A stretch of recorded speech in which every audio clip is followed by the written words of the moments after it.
BVM खबर 24 के सभी दर्शकों का हार्दिक अभिनंदन है। नमस्कार, मैं जगभूषण शर्मा।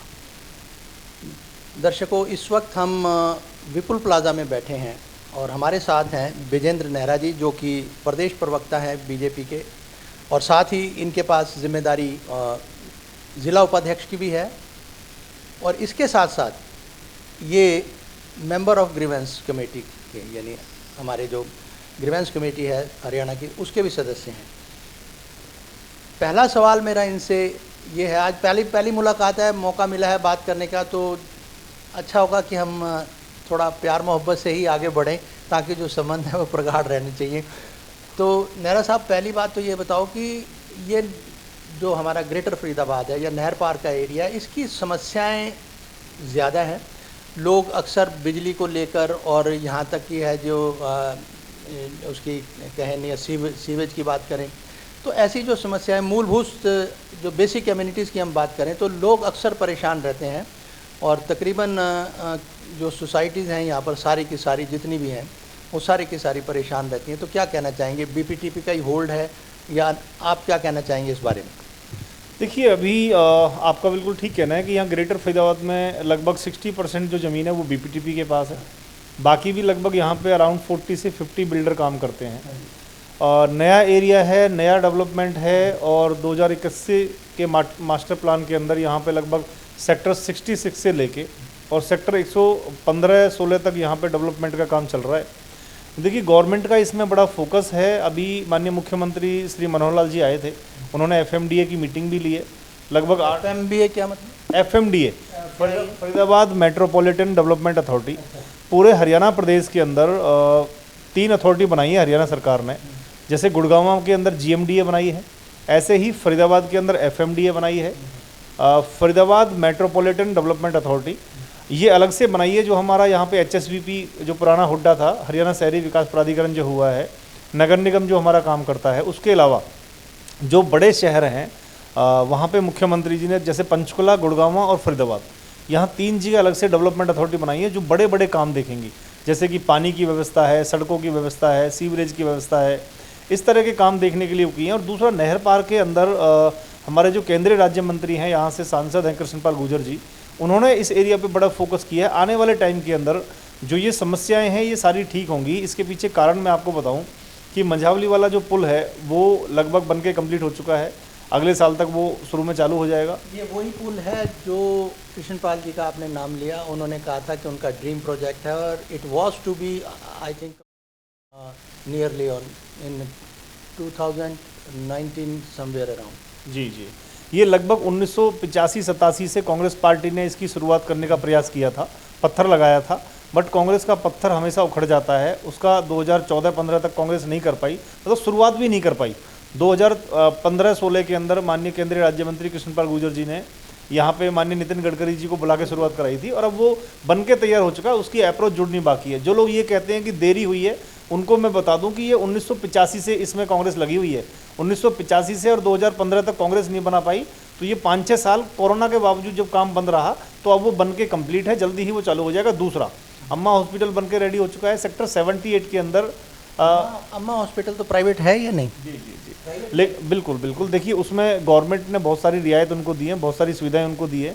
इसके साथ साथ सेक्टर 78 के अंदर भारत सरकार एक विज्ञान भवन बना रही है। उस विज्ञान भवन में लगभग 5000 लोगों के बैठने का सीटिंग होगा। दुनिया भर के राष्ट्रीय अध्यक्ष वहाँ पे आएंगे। तो आप सोच के देखो, जहाँ दुनिया भर के राष्ट्रीय अध्यक्ष आएंगे, तो उस लोकेशन पे कैसे एरिया रहने वाला है। वो लोकेशन कैसे रहने वाली है, क्योंकि जिसमें गा लग जाता है तो वो भविष्य से, मुस्तकबिल से बात जुड़ती है। मैं अपना फिर वर्तमान में आता हूँ। आपने देखा होगा कि अगर मुझे सोसाइटी की कुछ संख्या मैं भूल रहा हूँ, यहाँ पर कितनी सोसाइटीज़ हैं मैं कह नहीं सकता, 50 हैं क्या है, लेकिन यहाँ का ओवरऑल डेवलपमेंट के लिए, जिसमें सीवेज वगैरह का, वो 5000 करोड़ रुपया इकट्ठा किया था यहाँ के लोगों ने। क्योंकि मुझे मौका मिला था बीपीटीपी के ऑफिस में ही जाकर 1-2 जो इनके प्रदर्शन हुए थे इनके खिलाफ, वो कवर करने का। वहीं 236 करोड़ या 230 करोड़ के करीब ये बिजली के इंफ्रास्ट्रक्चर के लिए लिया गया था। चलो, बिजली का तो धीरे धीरे अब ठीक हो रहा है। अब बीपीटीपी का आप देख रहे हो कि अब जो है DHBN मीटर लगा रही है। मेरा ताल्लुक़ है वीआईपी फ्लोर से, मैं वहीं रहता हूँ, सेक्टर 81 से समझ लीजिए अदरवाइज।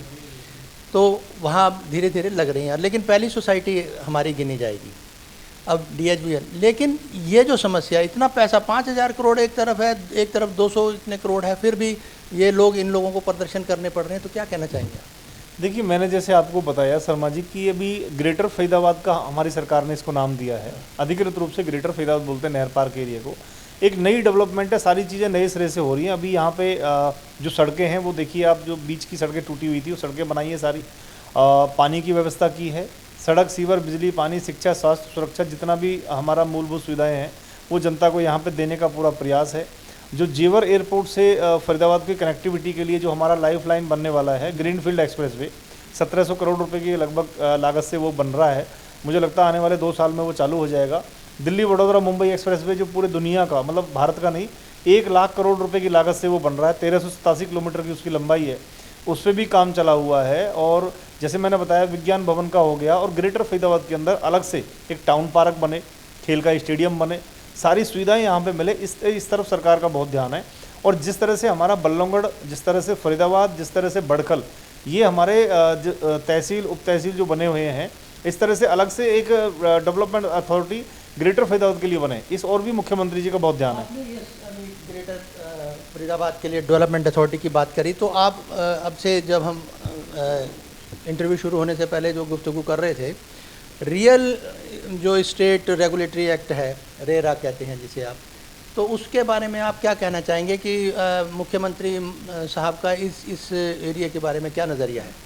देखिए, माननीय मुख्यमंत्री श्री मनोहर लाल जी फरीदाबाद ग्रीवेंस कमेटी के चेयरमैन हैं और हम उनके साथ में मेंबर हैं, सदस्य हैं। अभी जो ग्रीवेंस कमेटी पिछली हुई थी उस समय हमने माननीय मुख्यमंत्री जी से निवेदन किया था कि जो रेरा है, रियल एस्टेट रेगुलेटरी एक्ट, जो 2016 में भारत सरकार जो इन्वेस्टर हैं, बायर हैं, एंड यूजर हैं, उनके अधिकारों को सुरक्षित करने के लिए लेके आई थी, उसकी जो बेंच है वो पंचकुला है या फिर गुरुग्राम है।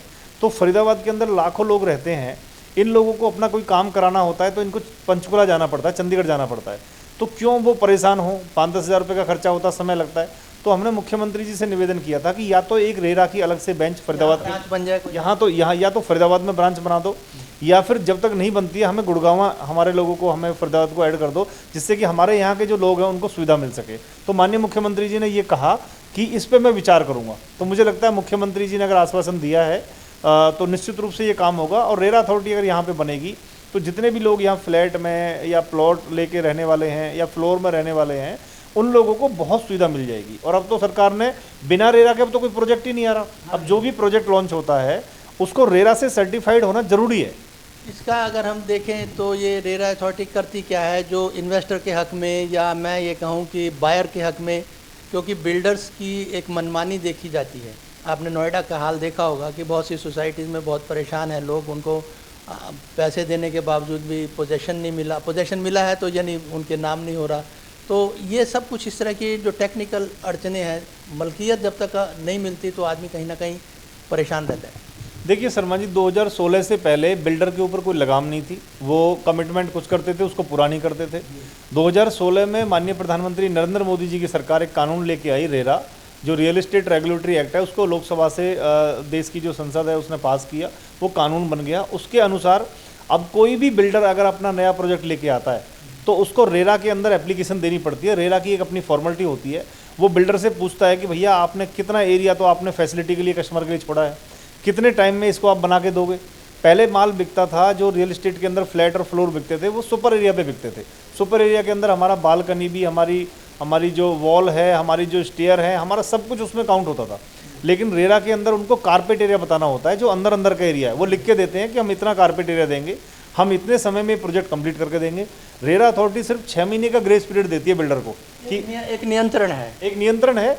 रेरा अथॉरिटी सिर्फ 6 महीने का ग्रेस पीरियड देती है। अगर किसी ने बोला है कि मैं 3 साल में फ्लैट बना के दूंगा तो 3.5 साल तक उसको छूट है। उसके बाद में उसकी गर्दन रेरा के हाथ में है, उससे डिपॉजिट मनी भी होती है। उसके आधा माल रेरा अपने पास में फ्रीज रखती है, आधा माल तब बेच सकता है जब वो आधे की पोजीशन ऑफर कर देगा। तो रेरा जो है ना, ये कस्टमर के लिए बहुत ही अच्छा है, बहुत ही बेहतरीन चीज़ बनाई है। इसकी वजह से बिल्डर पे भी लगाम लगी है।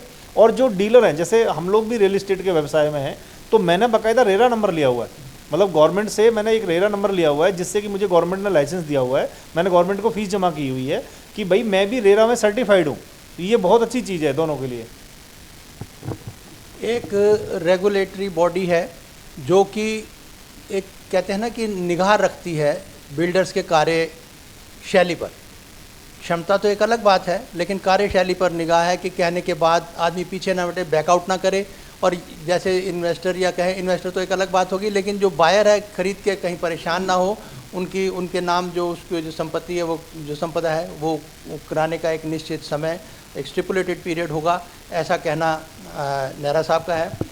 और खैर मैं आज आया तो दूसरे पर्पज़ से था, लेकिन जैसे ही यहाँ पे बातचीत चली इस एरिया की, तो हमने सोचा कि आज ये मुद्दा ज़रूरी है ग्रेटर फरीदाबाद के लोगों के लिए। तो मैं पुनः एक सवाल पर आना चाहता हूँ कि इसके बाबत आप क्या कहना चाहेंगे कि जो अभी भी सीवेज की जो इनके वो है लिंक जो करना चाह रहे हैं वो हो नहीं पा रहा, और बिजली की सप्लाई भी बहुत ज़्यादा कटौती होती है। कारण कुछ भी हो ये हम नहीं कह सकते, लेकिन बीच बीच में देखा गया है कि कट हो जाते हैं, फिर पता नहीं चलता कि जिम्मेदारी किसकी है, DHBVN की है या BPTP की है। पूछते रहो फ़ोन, चाहे एक इनका हम नंबर दिया हुआ है जिसे क्या बोलते हैं हम लोग, तो वो उस नंबर पे करते रहो, टोल फ्री नंबर पे करो, हाँ जी क्या जी आपने क्या कंप्लेंट लॉन्च करोगे, इसके बारे में बताएंगे। तो ये सब समस्याएं अभी भी हैं, क्या कहना चाहेंगे? देखिए, बिजली के लिए एक तो IMT के अंदर माननीय केंद्रीय राज्य मंत्री कृष्णपाल गुर्जर जी ने एक 66 kVA का सब स्टेशन अभी बन के रेडी हुआ है, उससे हमारे यहाँ बिजली का बहुत फ़र्क पड़ेगा। दूसरा, बिजली की सप्लाई बहुत बढ़ाने का प्रयास रहा है सरकार का। आज हरियाणा प्रदेश के 6200 में से 5700 गाँव के अंदर 24 घंटे बिजली आती है। हमारे फरीदाबाद में भी बिजली बहुत अच्छी आती है, लेकिन जैसे आपने बताया कि कहीं कोई दिक्कत है, परेशानी है अगर ग्रेटर फरीदाबाद के अंदर किसी सोसाइटी में खास तौर पे, तो सरकार का भी उस ओर पूरा ध्यान है। आप अगर हमें बोलेंगे, हम भी यहाँ पे जो SCA एक्शन है उसको बोलेंगे।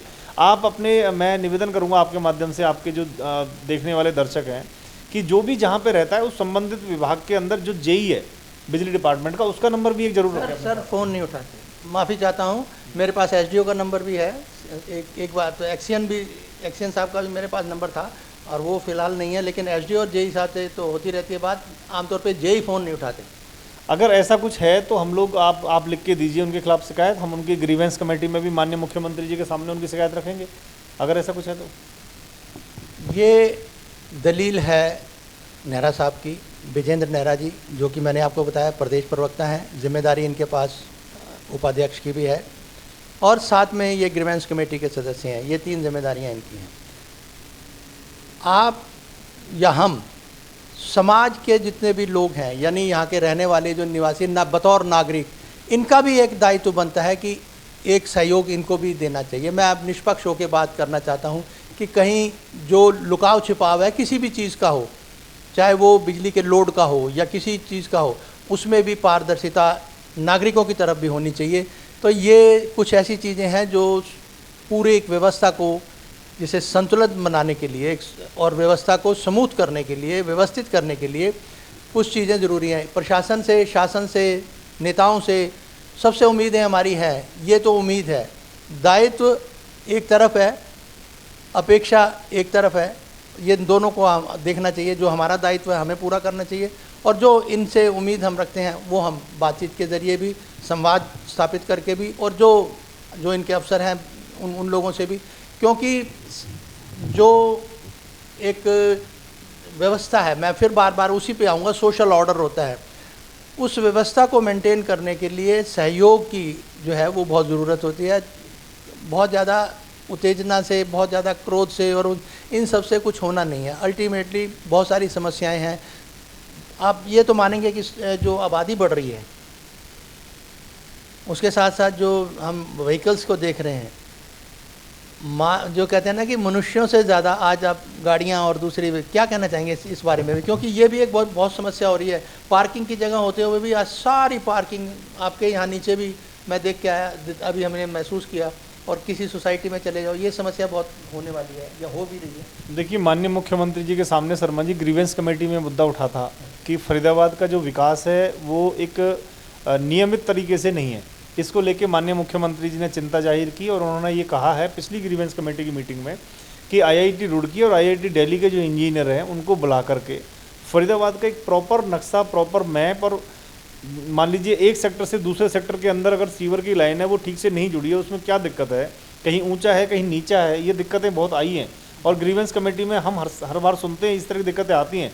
तो मुख्यमंत्री जी ने एक प्रॉपर योजना बना करके पूरे ज़िले को, और आने वाले समय के अंदर जैसे अभी FMDA की जो मीटिंग हुई थी उसमें लगभग 800 करोड़ रुपए के आसपास मुख्यमंत्री जी फरीदाबाद को देके गए हैं, और उसमें ये भी चर्चा हुई है कि भाई कौन कौन से एरिया आने वाले समय में और डेवलपमेंट जहाँ होगी, और जेवर एयरपोर्ट वाला जो एक्सप्रेसवे बन रहा है ग्रीनफील्ड एक्सप्रेसवे, उस वाले एरिया के अंदर और किसी भी तरह की अवैध कॉलोनी ना बसे। इसको नेहरा साहब स्मार्ट सिटी में लिया गया है फरीदाबाद को, तो अगर उस परिप्रेक्ष्य में देखें तो क्या कहना चाहेंगे? स्मार्ट सिटी का तो कुछ भी स्मार्ट नज़र नहीं आ रहा है।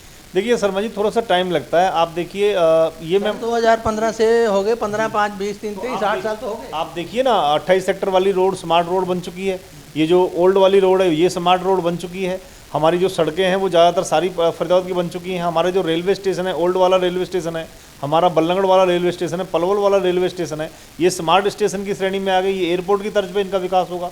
देखिए मैं ये मानता हूँ कि केंद्रीय राज्य मंत्री कृष्णपाल गुर्जर जी ने फरीदाबाद के अंदर जिस तरह से विकास के काम किए हैं, चाहे ये हमारे जो तीनों रेलवे स्टेशन हैं इनको स्मार्ट बनाने का विषय हो, ये जो नहर आप देख रहे हैं इसके ऊपर कितने सारे ब्रिज यहाँ पे बनवाए हैं, ये जो आप मथुरा रोड देख रहे हैं इसके ऊपर कितने सारे ब्रिज बनवाए, ये सारे अब रेड बत्ती फ्री है, आप सीधा निकल जाओ, आप 5 मिनट के अंदर पहुंच जाते हैं। अब बॉर्डर से लेकर फरीदाबाद तक कितना डिस्टेंस आपको लगता है? वो तो देखिए फ्लाईओवर तो बहुत पहले बन गए थे, वो उनकी वजह है फ्लाईओवर की, इधर अब की नहीं है। क्योंकि अगर हम इसी रोड से आए आपके सामने वाली से 12 सेक्टर क्रॉस करके आते हो तो कितनी रेड लाइट्स हैं और कितनी रोड्स, अभी कोई बहुत ज़्यादा इस पर आप कह सकते हो कि ऐसा नहीं है स्तर सड़क का कि एक स्मूथ चले, बहुत गड्ढे हैं, बहुत ज़्यादा दिक्कत आती है, ये अलग बात है। आप बिल्कुल ठीक कह रहे हो कि जो काम तो हुआ है, वक्त भी लगता है, ये सारी बातें हैं।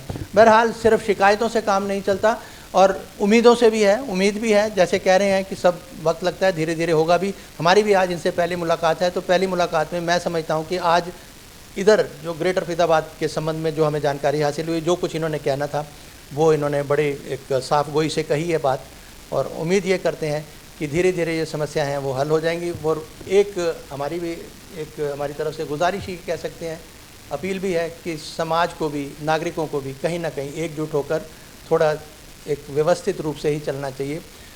और बाकी जेई साहब से इनके नंबर वगैरह हमारे पास हैं, हम जब कोई दिक्कत आएगी तो हम ज़रूर इनके फॉरवर्ड करेंगे।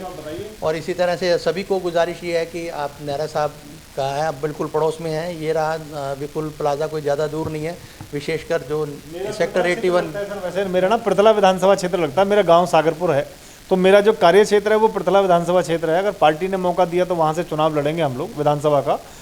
ये जो ग्रेटर फरीदाबाद के अंदर जहाँ है, यहाँ हम लोग व्यवसाय की दृष्टि से हम लोग बैठते हैं, लेकिन कभी भी कोई भी अगर मेरे लिए कोई भी आदेश है, कोई भी ऐसा मेरी सामर्थ्य के अनुसार काम है, शर्मा जी आप बता सकते हैं, आपके दर्शक बता सकते हैं। ज़रूर मैं, मेरी मुराद सेक्टर 81 से भी है और नए जो ग्रेटर फरीदाबाद का एरिया है उन लोगों से भी है। बहुत सारी एसोसिएशंस बनी हुई हैं, फेडरेशन बनी हुई है, कन्फेडरेशन बनी हुई है, ये सब कुछ है। लेकिन सबके बावजूद भी एक विनम्र निवेदन यही है कि जो संवाद की शैली है, जो संवाद से काम होगा, वो शायद बहुत ज़्यादा तनाव से होने वाला नहीं, और शायद होगा भी नहीं, अगर होगा भी तो बहुत लंबा हो जाएगा। और उसको उस उलझनों से बचने के लिए बेहतर यही है कि हम लोग एक सहयोग की भावना के साथ आगे बढ़ें। फ़िलहाल आज की चर्चा में मैं समझता हूँ कि नेहरा साहब से इतना ही हमारा आज रहेगा पर्याप्त, और भविष्य में हम अलग से और भी इंटरव्यू इनके करते रहेंगे। बहुत बहुत धन्यवाद, नमस्कार।